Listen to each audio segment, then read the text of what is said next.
ಎಲ್ಲರಿಗೂ ನಾನು ನಿಮ್ಮ ಚಿಟ್ಟಿ. ನಾನು ಈ ವಿಡಿಯೋಲಿ ನಿಮಗೆ KFC ಸ್ಟೈಲಲ್ಲಿ ಚಿಕನ್ ಹೇಗೆ ಮಾಡೋದು ಅಂತ ತೋರಿಸ್ತೀನಿ. ಕಂಪ್ಲೀಟಾಗಿ KFC ಸ್ಟೈಲ್ ಅಂತ ಹೇಳಲ್ಲ, ಬಟ್ ಆಲ್ಮೋಸ್ಟ್ ಆ ಥರನೇ. Curd, lemon, salt, chilli powder, milk, pepper powder ಹಾಗೂ ಜಿಂಜರ್ ಗಾರ್ಲಿಕ್ ಪೇಸ್ಟ್ ಹಾಕ್ಕೊಂಡು ಚಿಕನ್ ಸ್ವಲ್ಪ ದೊಡ್ಡ ಕ್ಯೂಬ್ಸ್ ತಗೊಂಡು ಅದನ್ನು ಮ್ಯಾರಿನೇಟ್ ಮಾಡಿ ಇಟ್ಕೋಬೇಕು. ಓವರ್ ನೈಟ್ ನಾನು ಮ್ಯಾರಿನೇಟ್ ಮಾಡಿಕೊಂಡು ತುಂಬ ಟೇಸ್ಟ್ ಇರುತ್ತೆ. ಅಟ್ಲೀಸ್ಟ್ 4 hours ಅದು ಮ್ಯಾರಿನೇಟ್ ಮಾಡ್ಕೋಬೇಕು.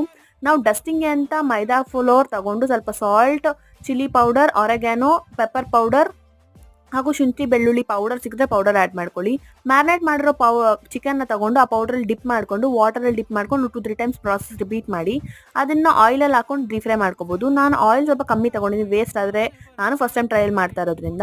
ಆಯಿಲ್ ಹಾಕಿ ಚೆನ್ನಾಗಿ ಕ್ರಿಸ್ಪಿ ಆಗೋವರೆಗೂ ಅದನ್ನು ಫ್ರೈ ಮಾಡ್ಕೋಬೇಕು. ನಾನು ಇದನ್ನು ಹೋಮ್ ಮೇಡ್ ಮೈನಸ್ ಜೊತೆ ಟ್ರೈ ಮಾಡಿದೆ. ಎಕ್ಸಾಕ್ಟಾಗಿ KFC ಥರ ಬಂದಿಲ್ಲ ಅಂದರೂ ಕೂಡ ಟೇಸ್ಟ್ ಅಂತೂ ಸಖತ್ತಾಗಿತ್ತು. ಕ್ರಿಸ್ಪಿ ಚಿಕನ್ ಡೆಫಿನೆಟಾಗಿ ಟ್ರೈ ಮಾಡಿ ಅಂತ ಹೇಳ್ತೀನಿ. ನನಗಂತೂ ತುಂಬ ಇಷ್ಟ ಆಯಿತು. ಈ ವಿಡಿಯೋಗೆ ಇಷ್ಟ ಆದರೆ ಲೈಕ್ ಮಾಡಿ, ಶೇರ್ ಮಾಡಿ, ಸಬ್ಸ್ಕ್ರೈಬ್ ಮಾಡಿ. ಬಾಯ್ ಎಲ್ಲರಿಗೂ.